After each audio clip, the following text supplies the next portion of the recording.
আমরা LML freedom, তো এই বাইকের সিডিআই ইউনিট পাওয়া যাচ্ছে না, এটার আমরা মডিফাই কাজ করব। এছাড়া টাইমিং চেন, এই টাইমিং চেন নষ্ট হয়ে গেছে, আমরা টাইমিং চেন লাগাচ্ছি FZS-এর।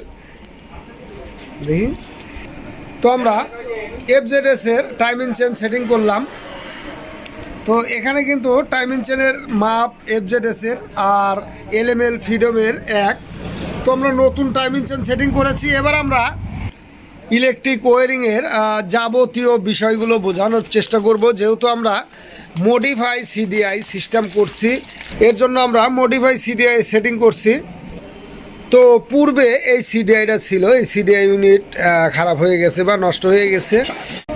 এখানে যে সংযোগগুলো আছে তার মধ্যে যেহেতু এই দুটো হলো পিক আপ কয়েলের, আর এখানে যে 6টা সংযোগ আছে, তো এই মাঝখানেরটা হলো আর্মিচারের একটা, আর এই পাশেও কিন্তু এই মাঝখানে এটাও কিন্তু আর্মিচারের, এই মাঝখানেরটা কালোটা। তো এই দুটো হলো আর্মিচার কয়েল থেকে আসছে। আর এখানে বডি কানেকশন আছে, চাবির কানেকশন আছে, এছাড়া হাই টেনশন কয়েলের কানেকশন আছে, আর সেন্সরের কানেকশন আছে। যেহেতু এখানে পিক আপ সেন্সর একটা আছে এই বক্সের, তো সব মিলে এই সিডিআই কাজ করে। তো যেহেতু এই সিডিআই নষ্ট হয়ে গেছে, আমরা এই সিডিআইয়ের বিকল্প যেটা কাজ করব সেটা আপনাদের দেখাবো কিভাবে এর বিকল্প সিডিআই সেটিং করবেন।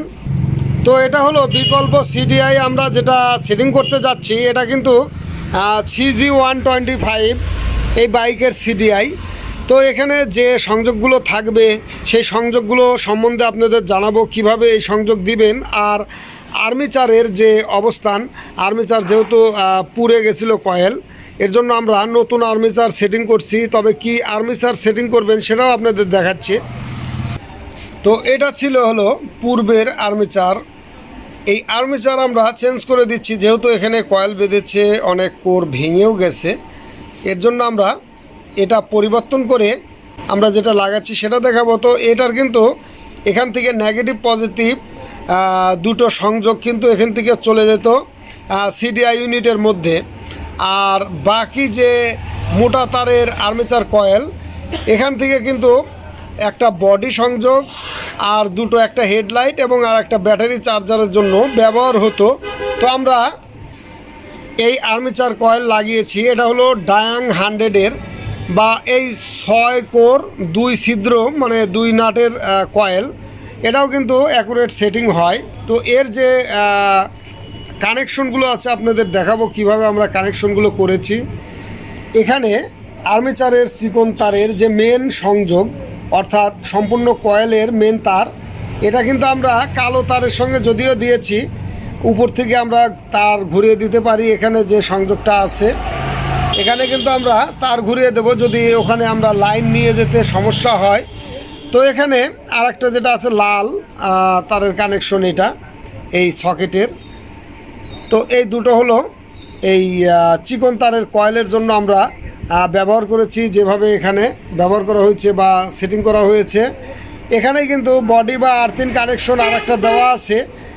তো যেহেতু আমরা এখানে মডিফাই কাজ করছি, এখানে কিন্তু আমাদের দুটো সংযোগই এই আর্মেচার কয়েলের থেকে নেওয়া নেই।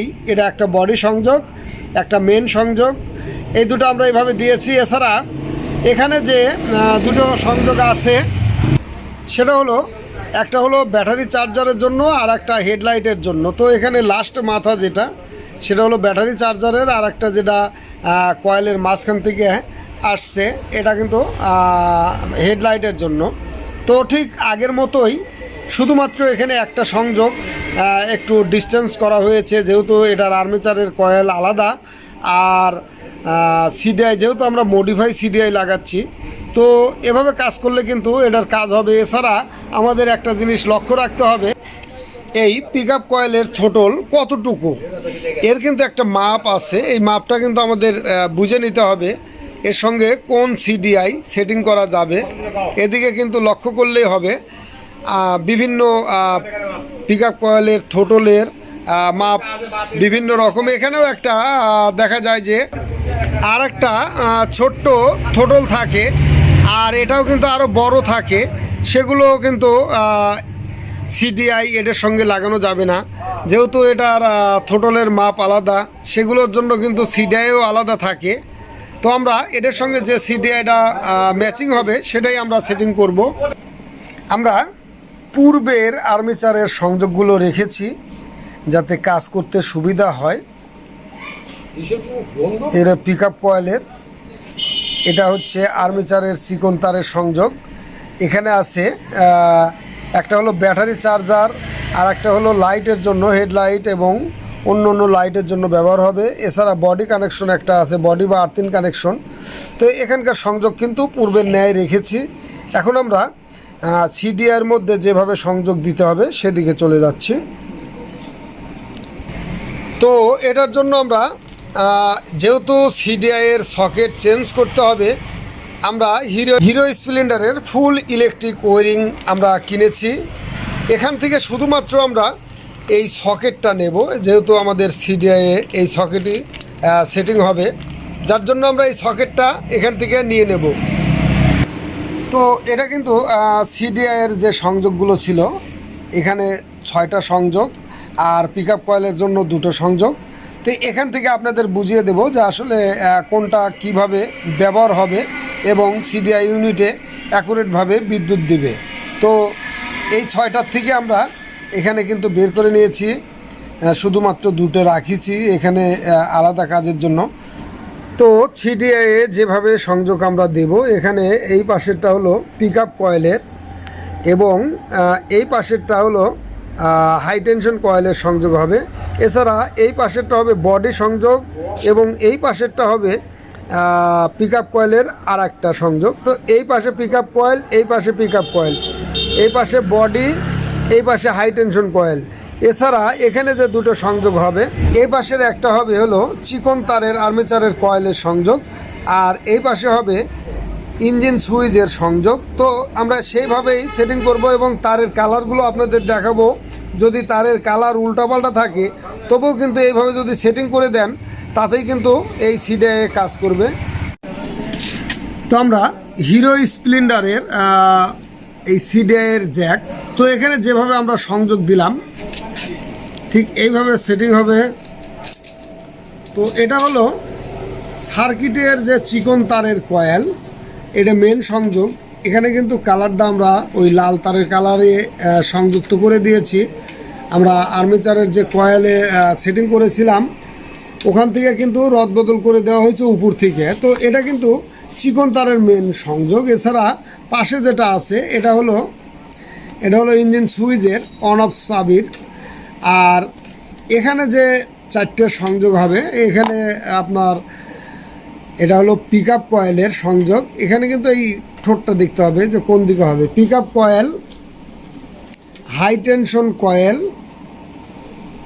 এছাড়া এখানে হলো বডি কানেকশন বা আর্থিং কানেকশন, আর এটাও কিন্তু পিক আপ কয়েলের তারের কানেকশন।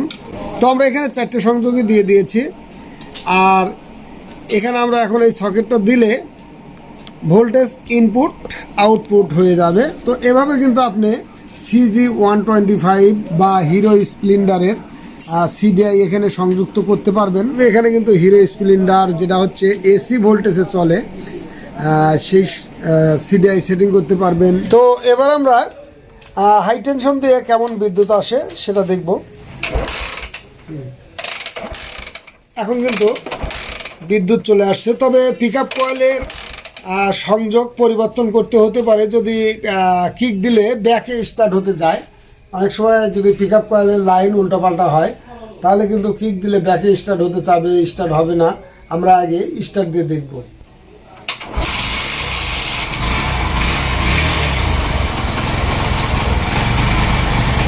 তো এখানে কিন্তু পিক আপটা অ্যাকুরেট উঠছে না, যার জন্য আমাদের পিক আপ কয়েলের সংযোগটা ঘুরিয়ে লাগাতে হবে। তো এখানে যে পিক আপ কয়েলের এই পাশে এবং এই পাশে আমরা 2টো সংযোগ দুই পাশে দিয়েছি। তো এখান থেকে এই পাশে দেব, এছাড়া এখান থেকে আবার এই পাশে, এই 2টো সংযোগ আমরা পরিবর্তন করে দিচ্ছি। এখানে এই মুড়ে একটা, এই তাহলে আমরা এটা এই পাশে দেব। ওই পাশে দিতে হলে এখানে লকটা ঠিক করে দিতে হবে। তো আমরা এই পাশে এটা দিয়ে দিচ্ছি, আর এই পাশে যেটা ছিল আমরা এই দিকে দিয়ে দেব। তো এরপর আমরা আবার পুনরায় সকেটটি লাগিয়ে স্টার্ট করব।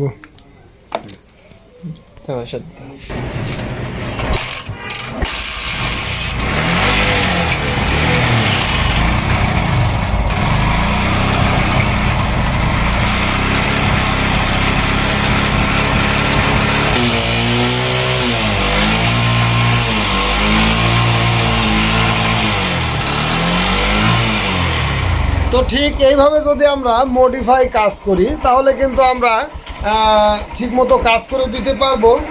যদি এই গাড়ির অর্থাৎ ফ্রিডমের যদি আমরা এলএমএল ফ্রিডমের সিডিআই ইউনিট না পাই তাহলে আমরা এই CG125-এর যে সিডিআই ইউনিট লাগালাম এটাও লাগাতে পারবো। এছাড়া আমরা কিন্তু প্লাটিনা ওরও সিডিআই ইউনিট সেটিং করতে পারবো।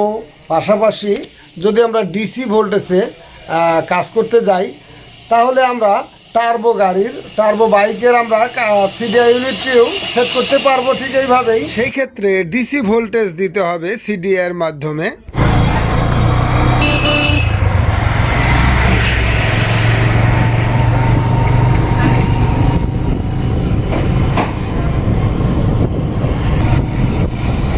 তো এখন কিন্তু রানিংয়ে কোনো প্রবলেম নাই, রানিংয়ে বাইকের কোনো প্রবলেম নাই।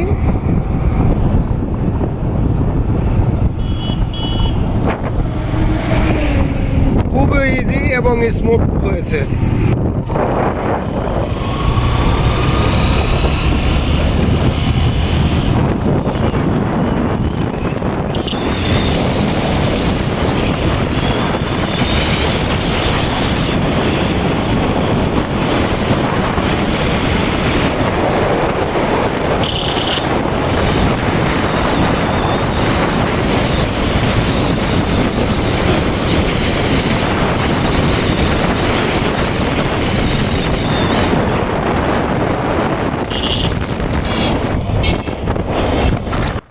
ধন্যবাদ সকলকে, ভালো থাকুন, সুস্থ থাকুন।